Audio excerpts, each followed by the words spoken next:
Balas dendam membawa cinta. Bab 187. Menghilang. Dion pun mengerutkan dahi.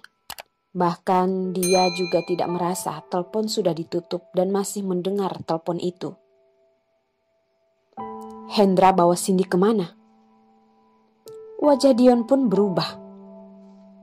Walaupun Hendra mencintai Cindy, Cindy juga percaya Hendra tidak akan memaksa Cindy. Namun, seperti ada sesuatu di luar dugaan.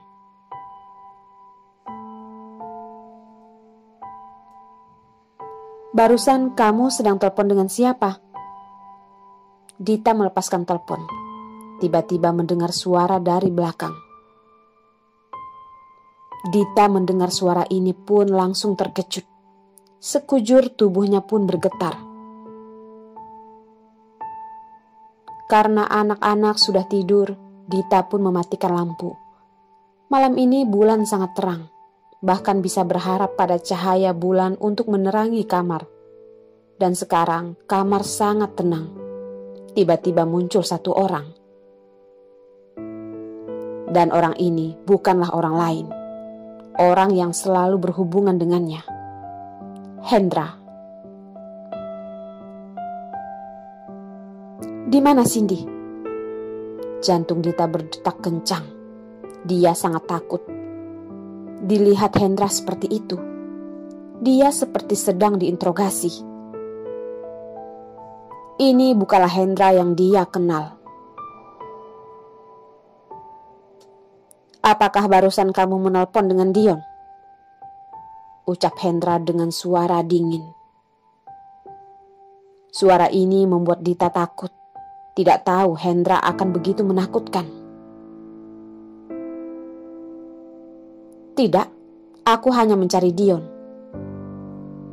Dita tidak sadar mundur satu langkah. Hatinya sangat kacau. Dita mendengar suara Hendra yang tertawa dingin. Tawaan ini sungguh menakutkan. Jangan melakukan hal yang percuma. Cindy akan segera jatuh cinta padaku.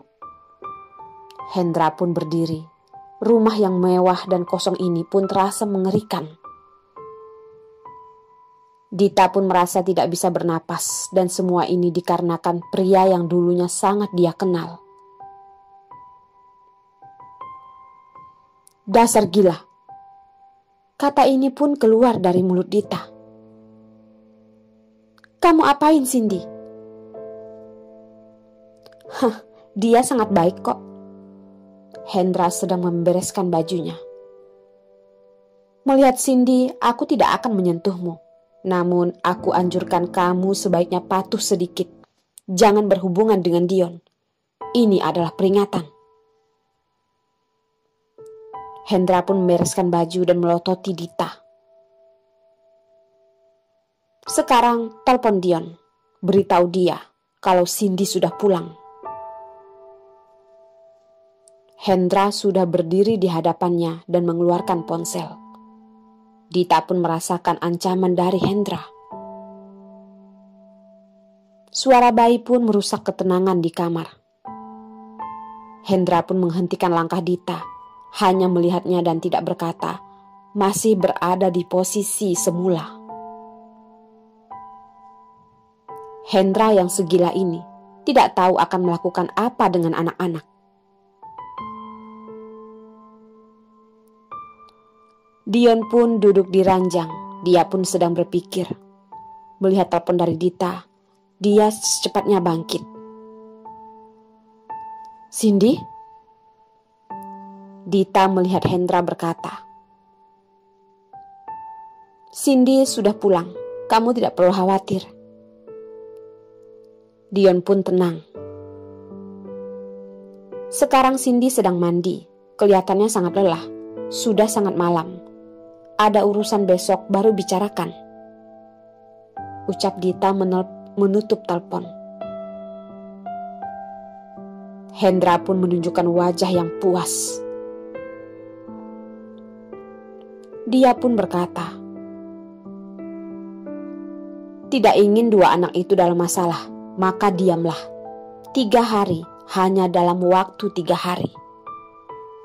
Hendra menyodorkan tangan dan menunjukkan angka 3 di jarinya. Apa yang ingin dilakukan Hendra? Dita tidak tahu. Antoni pun terbangun. Rasa itu seperti ada sesuatu yang mencekik lehernya. Ada keringat di dahinya. Dia sudah tua. Cara pandangnya juga berubah. Sudah lama dia tidak seperti ini. Dia pun mengelap keringat. Jendela tidak tertutup rapat. Ada cahaya yang masuk dan menyinarinya. Sejak kapan menyadari ada yang berbeda dengan Hendra? Antoni pun teringat Hendra. Orang yang melewati kematian akan berubah menjadi mengerikan karena sudah merasakan neraka. Dion mengangkat telepon dari Dita pun masih tidak tenang.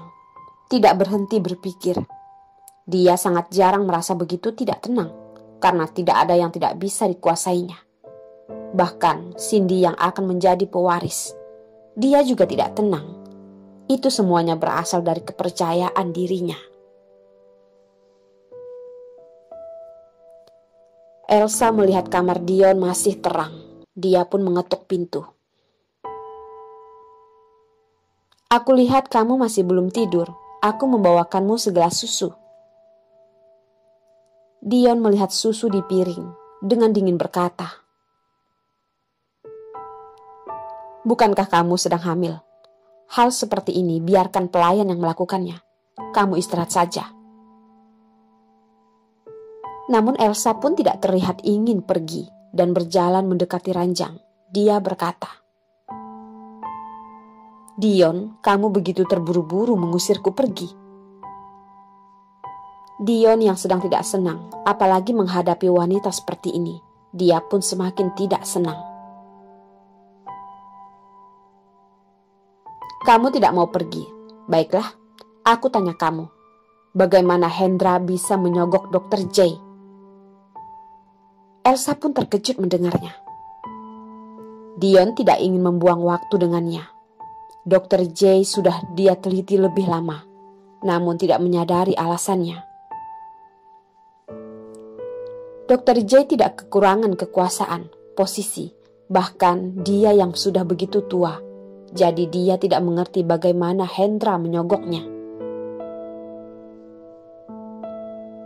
Kamu ingin tetap berada di keluarga ini, maka jawablah. Ucap Dion dengan dingin melihatnya yang kacau, menatap Elsa yang ketakutan. Elsa pun menggigit bibir dan bertanya, jadi kamu dan Cindy hanya berpura-pura? Kamu dari awal sudah tahu? Awalnya bermaksud untuk terus berakting, jika bukan karena hari ini Dion bermaksud untuk terus berbohong. Dion menganggukkan kepala mengakui. Kamu sudah salah menganggap kepercayaanku terhadap Dr. J dan juga Cindy.